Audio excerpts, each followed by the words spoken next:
You're listening to Raised You Better, the mother-son podcast where generational differences, hot topics, and everyday chaos collides, sometimes resulting in one of us saying, I raised you better.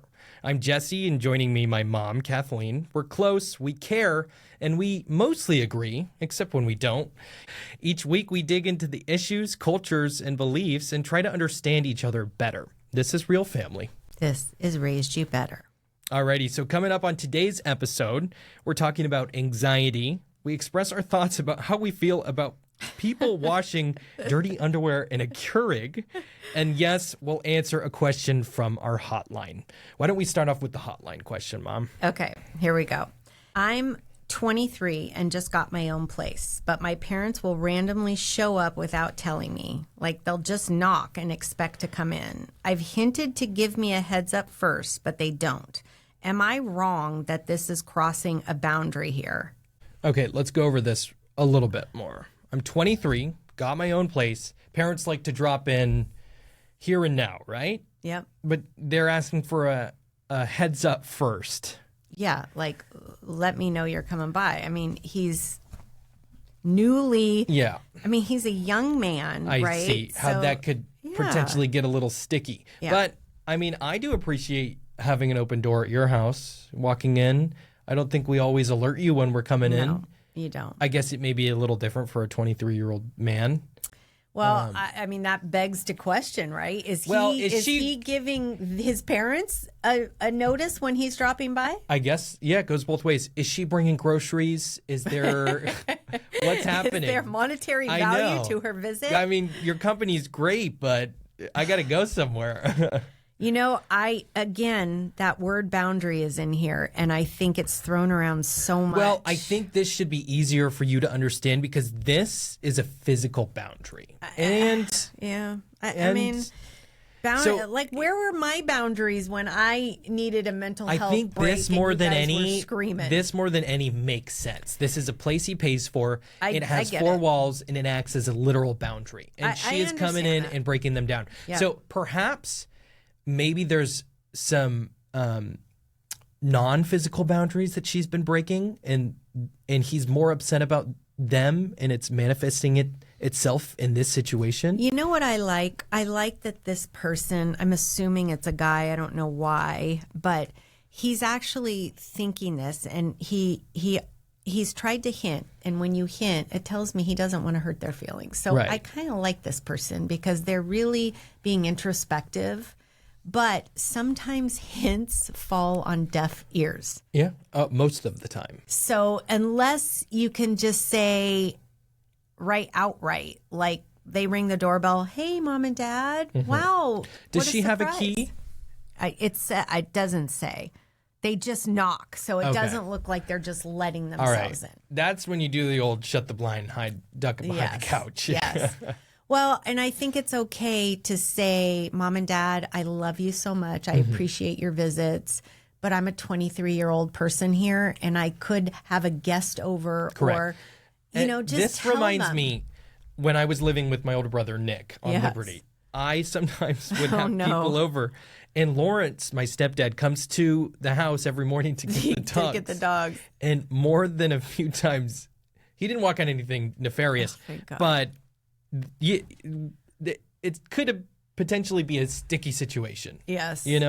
And so perhaps that boundary would have been a little bit nice because Lawrence literally had the key, key code. Puts in the code. So there's not even a knock. He doesn't go in. He just lets the dog out, and they know he's coming by at that time every time. And it's not like I had anything to hide, but it's just, and now I think I would even think, because this was years ago when I lived there, but I would be totally fine with you having a key and walking into my place whenever. And personally, if I had a key, I would not just use come in unannounced. In fact, I never go by anybody's house unannounced. I was raised that's rude. Right. So that's just different. Now, if you said, Mom, I need you to go by the house. Is it okay if you go by the house? I'm late. I'm running late from work, and I need you to take the dog out. And I'm going in. My twin brother, his house is radioactive. You're radioactive to his house. I don't understand why. I think he is worried that I'm going to judge his house. Now, I know that he leaves super early in the morning. So I'm not going to judge his house, but he doesn't call me. I'm a last resort. He'll call you or he'll call He will Nick. call me. And He'll say, call me and I'm "Please." 45 minutes I know, away. I know. And you're 5. And so I do not drop by his house at all. Okay. Because I don't. I Well, know he's here's busy. the thing. You understand that there's a boundary there. I don't even think I like the word boundary in this situation. I think it's just understanding that these are adults and that's their home. Okay. And I think that sometimes parents get the raw end of the stick because they feel like you're my kid. I should be able to do what I want, but they're not understanding that yes, they're your kid, but this is also an adult that has their own house. I think it probably is heavily influenced by how that family was brought up. Yeah. Because there's some families that are very close and walk around naked around each other, and then there's some Yeah, that's gone a little too far. Yeah. and then there's some families that the second they're 18, they're out and they don't speak, you know? And it sounds like you guys they have a pretty good relationship. I think so. And I told you I like how this person see no doesn't want to hurt harm. his feelings. I see no harm in this, actually. You know? I think this is a good time to stop the hint and actually have a conversation. If it's an issue, you know? Well, it sounds like it's an issue because he wrote into our hotline and said, this is coming up. What should I do? Well, now let's get into the anxiety portion of our episode. Yes. Our episode today is titled Butterflies in Dirty Laundry. Yep.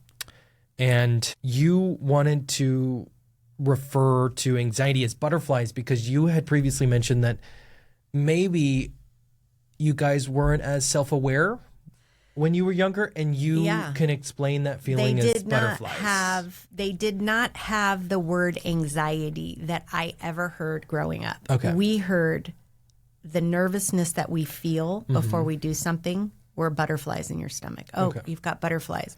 You've got to do this this report and stand up in the middle of class and you're feeling sick. It was never you have anxiety. It's oh, you have butterflies. Just suck it up, you know. So do I believe that anxiety is butterflies? I think in a lot of cases they are the same thing. Well, I would classify one as a feeling and the other as a potential condition.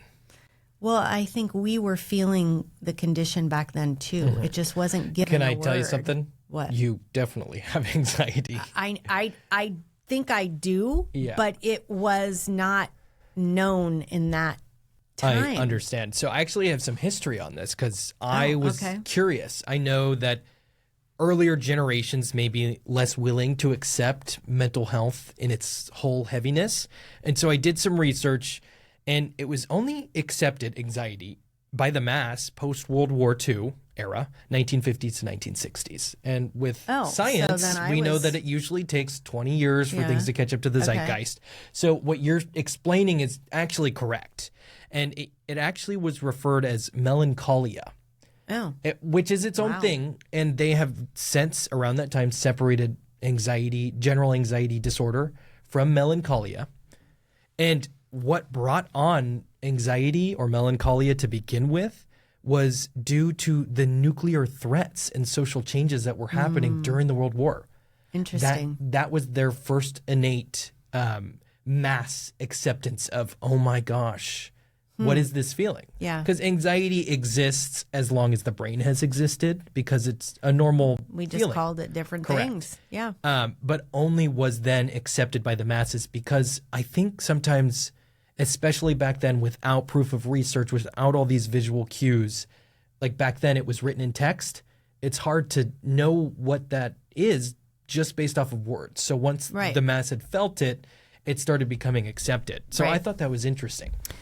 I think it's interesting too, and it's not something that I don't believe. I don't believe in anxiety. I wholeheartedly believe in it, and I understand that I have many feelings in the past of it. I do. What I get very worried about is now these titles and labels are put on everything. I mean, so much so that I worry that it's a burden to a lot of people. I would agree with you, but I think now that we're more focused on therapy treatment and less on pill prescription treatment, I think it's a wash. I think it's good to talk about, and it's definitely when we not can going away. assign a title to these different categories, that's just science improving and knowledge-based growing. But and is us it, tracking or are things. these doctors just shelling it out? That's what I worry Well, that's about. what would be worrisome if they still were giving Xanax left and right. It's no longer, it's almost eradicated. Well, I would hope so, but still, I just remember taking you guys, specifically you and Tony, to the doctor because the teacher was telling me your kids have ADHD. The doctor, who I love, was ready to just give a prescription without, like, is there a brain scan? Is there something that I can do? Because these are pretty heavy duty. I opted not to let them just slew medication at you. And maybe that was a disservice to both of you. But I felt like there needed to be some kind of evaluation that was serious enough for me as a parent to warrant this heavy-duty medication. That makes sense. I actually agree with that. And I don't know that that's being done today because obviously you guys are all grown. They are prescribing Adderall less. They're prescribing Xanax much less. So are they evaluating? Are they going through? They're held to higher ethical standards now. So now they need to go through a psychoanalysis. They need to get psychoevaluated. They go through 3 required therapy sessions first. This is with Kaiser, is what I'm just. Okay. And then they'll bring up medication. Now, if it's a severe case, I'm sure. And if it is a severe case, like I understand, obviously my sister who committed suicide had some serious underlying mental health issues. And whether she knew it or not and didn't seek help, that's one thing. And if you guys were experiencing things like that, I would have forced, and I have forced, to go to the doctor and do these things.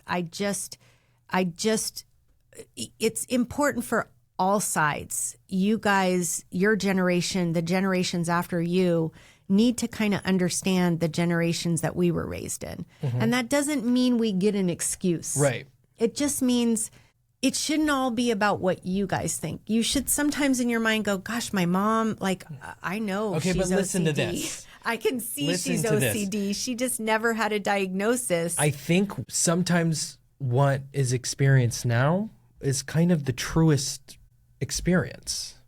Back then, there's all of these obstacles, like I don't know what I'm trying to get out here, but what you just mentioned, you guys always think you're correct, or I just think that before passing judgment or before making these serious kind of topics and saying to your parents, why did you not see this, or why? There's got to be some thought about how we process things. And I'm not saying your generation is right and my generation is wrong, or my generation is right and your generation is wrong. Right. I'm just saying we need to get back to this part where we can sit around a table and discuss both sides. And there are 2 legitimate sides to this. And I truly believe that most parents try their hardest to raise healthy kids. could you accept that potentially your view is slightly askew? Because I don't think I have a view. That's the thing. I'm one of talking those in people. generals. Well, it's slightly skewed to my upbringing, just like yours is slightly skewed to your upbringing. So I agree. It might be slightly askew, but I don't think that tells me that it's wrong. I just think that we have to start looking at both sides and discussing like we're doing now. And if something comes up and you're like, I disagree with you, then I can understand and say, I get it. But do you understand how I came to my point? I guess in a situation like this, if you had a point that I wholeheartedly knew is either biased, hubris, potentially small-minded, Yeah. because of where it's coming from, and I have this non-myopic outlook on it. It's this full like understanding of it because of all of this wokeness or this emotional availability or just general understanding because it's new information. Yeah. That I would be like, well, you're wrong. And I wouldn't be able to accept that you couldn't accept But do you need to that. accept it? I mean, here's the thing, and I know that this is a hot button topic, but I think all of this, you called it woke. I disagree with that term because I think a lot of people throw that term around. I think that your generation has eyes that look at things differently than our generation. And I think both generations have a lot to learn from each other. And I love the idea of discussion. I don't like the idea of somebody saying, oh, you're wrong, and don't waste my time. I'm tired of teaching people why or why not. That's what I don't like. Well, we can both agree that there are some things that people can be wrong about, like bias, racism. Yes, and this is what I'm saying. There are good people in this world that I truly believe just don't understand things the way you do, and there are just straight out evil people. I agree. We're taking the evil people out of the mix because I don't want them around either. But I'm saying an individual that maybe lived a sheltered existence or didn't have the blessings of the openness that are around now, I think those people can see other people's side if they're just given an opportunity to discuss. And I have one thing to say to that. What? And it's a tale as old as time is ignorance is not bliss. And I agree, but you don't know what you don't know until you don't know. So you could go on with life not knowing. I see what you're saying, and but gosh, somebody everything is enlighten me. out there now. So how could you not know? Do you know there is so much information out there that it's overwhelming? So unless you're actually going and you're researching, like, you know, I told you, I had somebody tell me that I said a word that was, you know, that to them was not an okay word. It's a word, I think, speaking candidly, you were planning your high school reunion. We don't have to go into details, No, but I won't. Yeah. said a word and somebody came back to me and said, that is a racist word. A word that describes a neighborhood that possibly denotes of lesser quality. I had no idea about that. And neither did I. I had no idea. And thankfully, the person that told me about it was gracious enough to tell me and explain. But she also posted it on Facebook, and I was reading other people's messages, and some people were saying, oh, screw her. She doesn't deserve, like, don't even, I'm tired of explaining. And I thought to myself, wow, am I a waste of time? Like, I live here in this world. Right. I try to do good and be good every single day. I don't ever want to say anything that makes anybody feel bad. Right. That wasn't your intention. Not at all. So I think the difference here is you meant no harm or malice, and you were oblivious or unaware. Yeah, but like you to the said, word. could So I have known that? I would have had to know to look it up. And now, believe me, I do. If there's a question about a word, I look it up and I find out, is this not a word to use? Right. Now I'm aware. I guess maybe why they felt so strongly about it is potentially they came from an area that was often referred to as that. And I get it. I understand so they're probably, you know, their limit has been maxed out. Maybe. And so it's nothing against you. It's against the idea of that. Maybe. And I can also say that my husband was raised in that environment and uses that terminology a lot because it's in movies. It's where he came from. And I asked him specifically and he didn't see it either. But the bottom line is, now that I know, I'm not going to say it. And everybody needs to just understand that, yes, the information's out there, but there's so much information that you don't, I mean, there's words that come up daily that now you're not supposed to use. And I don't know them all. I don't claim to know them all. So let's just understand that people come from different times and were raised differently and live differently. And it's okay to talk to each other and say, hey, that makes me feel uncomfortable. Agreed. But on the other side, we have to understand that sometimes those words that we see are harmless are blades to other people. And I don't want, so tell me not to say them because I don't want to hurt you. Then there's the argument, is it their job to teach you that? Well, and now, I don't obviously, know. we're not talking about any terrible words here. Yeah. But, you know, I just think broader and term. I brought this up in the first 2 episodes that we've had. We need to get back to a society that encompasses discussion. There is nothing wrong with discussing opposing views. And in fact, I think we've gotten so far away from it that now people are choosing not to be friends with somebody because of a belief that they have or this or that or whatever, political this or that. And I just think it's okay to disagree. I have thoughts. I'm sure you have thoughts. I know it is okay to disagree, and I think disagreement is the core of science and learning and new knowledge because it's how we vary facts against each other. Yes. And come to a conclusion. Right. But sometimes if somebody's view, who you are close to, is dead to rights against you, this other person as an individual, wholeheartedly what they are and how they exist and how they present or act or want to be free to act in the future as, I think perhaps it just isn't a good match. And in those situations, probably not. I'm not talking about the far left and the far right. I'm just talking about people that maybe have opposing views. You know, I don't claim to be Democrat or Republican. I think that somewhere in the middle is where most people lie. I believe that. And I think there's so much room for camaraderie as far as coming together in a better societal process is all I'm saying. I think you're exactly right. All right, good. Well, I think you may have raised me better on that argument. Good. Let's talk about this freaking Keurig.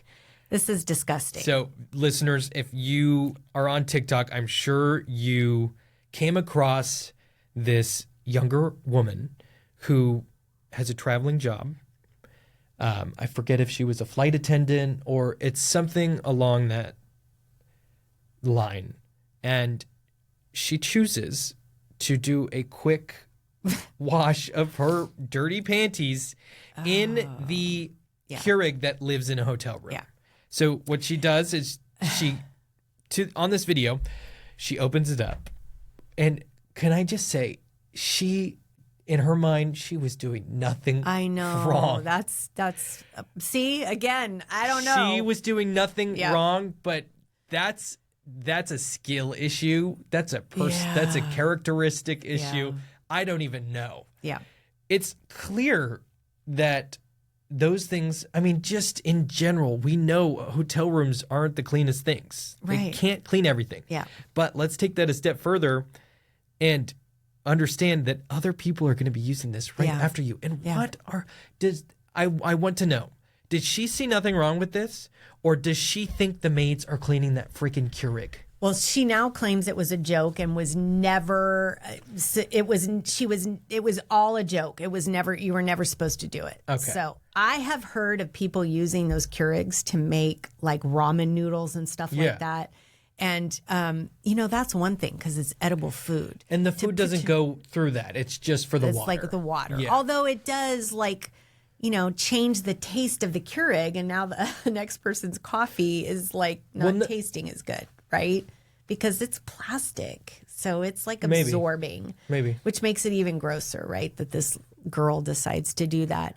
But you're right. She's sharing this tip and it's coming back to bite her in a big bad way.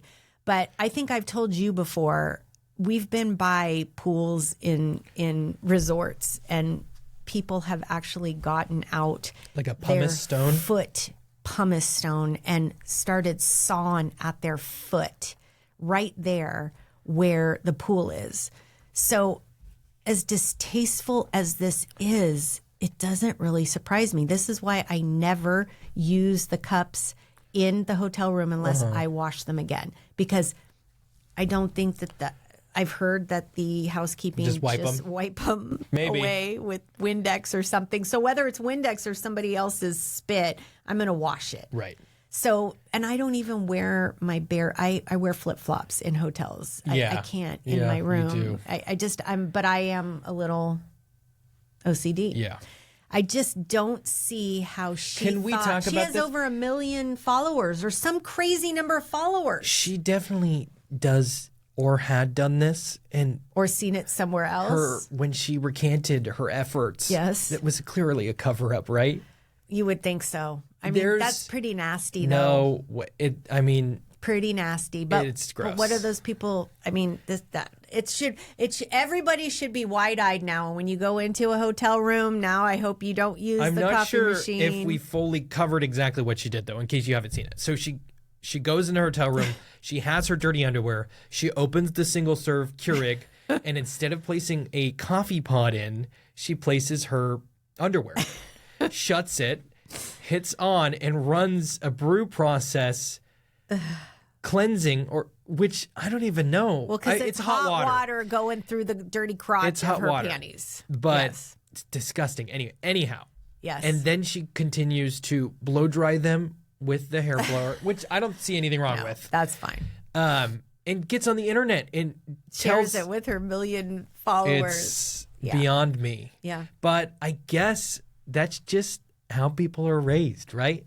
And this Oh my brings goodness. me to I a definitely few good raised you points. better than that. Let's talk about manners. Okay. Okay, and let's talk about, I have some questions for you, actually. Okay.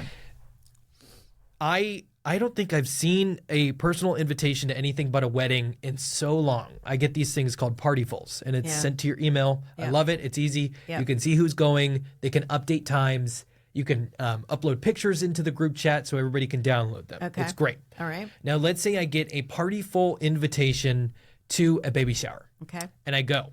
I bring Yes. my gift. Yes. Because you Gotta know, bring a gotta gift. bring a gift. Can't show Yeah. up empty-handed.